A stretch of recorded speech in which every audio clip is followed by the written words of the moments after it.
ప్రేక్షకులకి లలితాంబిక అమ్మవారి యొక్క అనుగ్రహం పరిపూర్ణంగా కలగాలని మనస్ఫూర్తి కోరుకుంటూ, మనకి సూర్యగ్రహణము 2వ తేదీ అమావాస్య నాడు.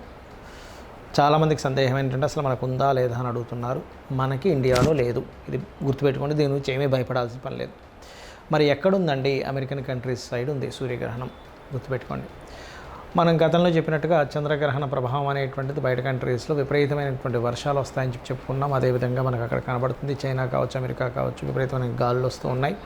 అయితే ఇక్కడ ఈ సూర్యగ్రహణానికి 12 లగ్నాల వారికి ఏ విషయాల పట్ల బాగుంటుంది, ఏ లగ్నాల వాళ్ళకి లేదా ఏ రాశి వారికి బాగుంటుంది, ఎటువంటి పరిహార మార్గం చేసుకోవాలి, ఎటువంటి జాగ్రత్తలు తీసుకోవాలనే విషయాన్ని ఇప్పుడు మనం ఒక్కొక్క లగ్నరీత్యా తెలుసుకుందాము.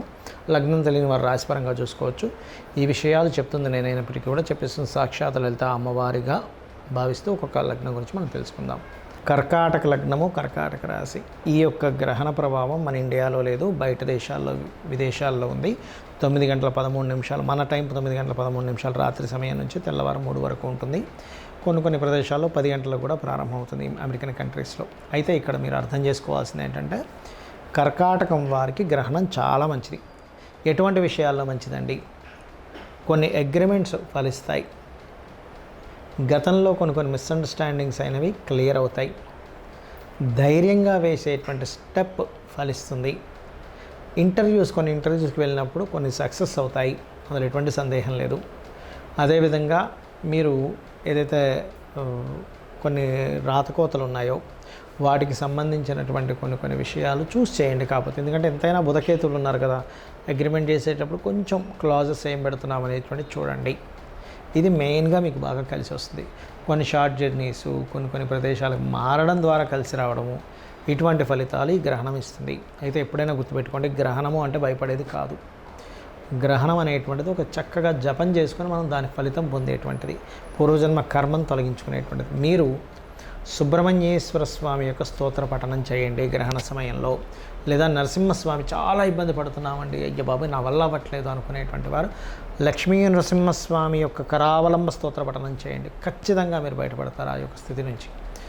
సుబ్రహ్మణ్యేశ్వర స్వామి స్తోత్ర పఠనం చేయండి. ఎట్టి పరిస్థితుల్లో మీకు ఎటువంటి ఇబ్బంది కలగదు, గుర్తుపెట్టుకోండి. ఎందుకంటే లేదా ఆ సమయంలో ఏదైనా మీకు దగ్గరలో ఆలయం ఉన్నట్లయితే ఆలయానికి వెళ్ళి ఏదైనా సేవ చేయండి. కాబట్టి ఈ యొక్క పనులు ముఖ్యంగా చేయండి. అయితే ఈ గ్రహణ సమయంలో ముఖ్యంగా ఈ కర్కాటకం వారికి మంచిదే అని చెప్పుకున్నాం. కాబట్టి ఇది 3వ స్థానంలో గ్రహణం పడుతుంది. కాబట్టి ఎర్రటి పుష్పాలతో గనక అర్చన చేయడము లేదా కుంకుమతో ఏదైనా అర్చన చేయడం చేస్తే మరింత మంచి ఫలితాలు వస్తాయి.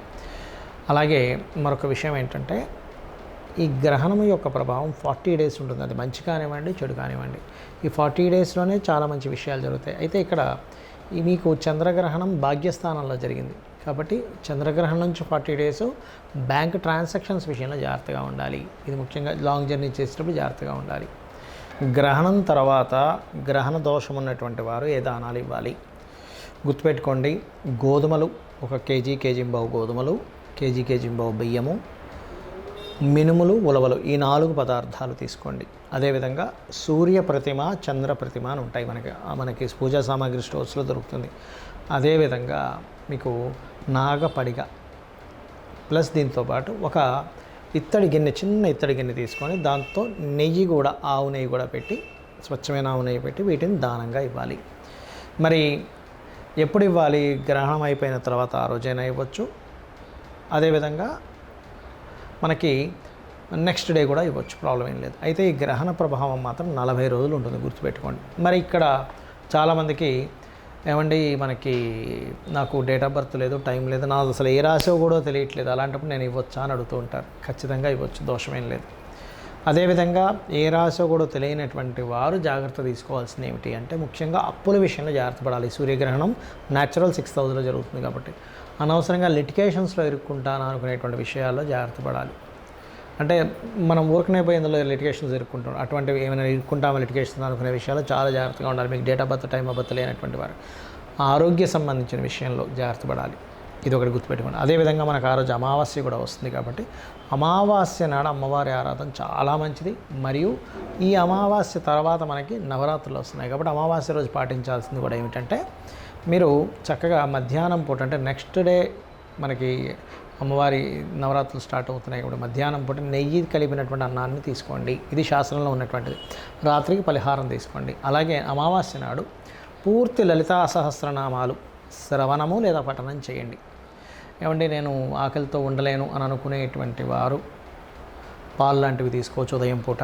అంటే మధ్యాహ్నమే చేయమన్నారు, ఉదయం అమావాస్య ఉండమన్నారు కదా ఉపవాసం అనుకుంటే, ఒకటి శాస్త్రంలో ఏంటంటే చిన్నపిల్లలు, రోగగ్రస్తులు, అదేవిధంగా బాగా ఏజ్డ్ పర్సన్స్ ఉండాలని రూల్ ఏం లేదు. ఉపవాసం వాళ్ళకి శక్తి ఉంటేనే ఉండమని చెప్తుంది శాస్త్రం. అదేవిధంగా అమావాస్య నాడు బెల్లము, క్యారెట్స్ గోవుకి తినిపించండి. నవగ్రహాలకి ముఖ్యంగా నాకు ఏ డేట్ ఆఫ్ బర్త్లు ఏమీ లేవనుకునేటువంటి వారు ఇంకో రెమెడీ కూడా చేసుకోవచ్చు. ఏమిటది? గ్రహణ ప్రభావం పడకుండా ఉండాలంటే ఈ 40 రోజులు ఉంటుందని చెప్పాం కదా దీని ప్రభావము. వీలున్నప్పుడల్లా కూడా రోజు పెడితే ఇంకా మంచి దీపారాధన నవగ్రహాలకి. లేనట్లయితే రవి, చంద్ర, రాహుకేతు గ్రహాల దగ్గర దీపం వెలిగించండి. ఎందుకంటే చాలా ప్రదేశాల్లో దానం తీసుకునే వాళ్ళు ఉండరు. ఇంకొన్ని ప్రదేశాల్లో అయితే, విదేశాల్లో అయితే అసలు గ్రహణం దగ్గర నవగ్రహాల దగ్గర దీపమే పెట్టనివ్వరండి అంటూ ఉంటారు. అలాంటప్పుడు దానికి దూరంగా ఒక ప్రదేశం ఉంటుంది దీపం పెట్టడానికి. అక్కడ మీరు ఇది రవికి, ఇది చంద్రగ్రహానికి, ఇది రాహుకి, ఇది కేతువుకి అని కూడా పెట్టవచ్చు దీపం, గుర్తుపెట్టుకోండి. ఇలా చేసినా సరే దోషం పోతుంది. అలా కాదు పేదవాళ్ళు ఉంటారు ఎవరైనా, వాళ్ళకి ఏదైనా సరే భోజనం, గ్రహణ దోషం పోవాలనే సంకల్పం చేసుకుని భోజనం వాళ్ళకి తినిపిస్తే కూడా ఆ దోష ప్రభావం పోతుంది. అంటే ఇక్కడ మీరు పుణ్యం సంపాదించుకున్నారు కదా, ఈ పుణ్యం వెళ్ళి అక్కడ దోషాన్ని తగ్గిస్తుంది. ఒకళ్ళ ఆకలి తీర్చినందుకు ఇలా చేయండి. అదేవిధంగా ఇక్కడ ఏంటంటే గ్రహణ సమయంలో చాలామంది ఏంటంటే ఏమండి ప్రెగ్నెన్సీతో ఉండేటువంటి లేడీస్ ఇక్కడ మనం ఉండాలంటే ఇండియాలో ఏమీ ఉండక్కర్లేదు. ఎందుకంటే ఇండియాలో రాదు ఈ గ్రహణం. బయట దేశాల్లో ఉండేటువంటి ప్రెగ్నెన్సీ లేడీస్ మాత్రం జాగ్రత్తగా ఉండాలి. అందులో ప్రధానంగా సూర్యగ్రహణం ఇక్కడ జరుగుతుంది కాబట్టి ఎవరెవరు ఎక్కువగా జాగ్రత్తగా ఉండాలి? వృషభ లగ్నం వారు లేదా వృషభ రాశి వారు మెయిన్గా జాగ్రత్తగా ఉండాలి. లేదా కన్యవారు, ఎందుకంటే కన్యలో గ్రహణం జరుగుతుంది కాబట్టి కన్యవారికి ఎక్కువ ప్రభావం ఉంటుంది. కన్యకి, వృషభానికి, మకరానికి ఎక్కువ ప్రభావం ఉంటుంది. ఇంకొంచెం ప్రభావం సింహానికి, తులకి ఉంటుంది. కానీ మంచి మాత్రం మేషలగ్నానికి ఉంటుంది, మంచి కర్కాటకానికి ఉంటుంది, వృశ్చికానికి, ధనస్సుకి మంచి ప్రభావం ఉంటుంది సూర్యగ్రహణం. కాబట్టి ఇవి చెయ్యండి ఖచ్చితంగా. మీకున్నటువంటి ఇంకోటి ఏంటంటే గ్రహణము అనగానే మహర్షి మనకు చెప్పిన కాన్సెప్ట్ ఏంటంటే ఇది ఒక యోగం. ఇది ఒక యోగంగా అనుకుని ఆ సమయంలో జపం చేయండి.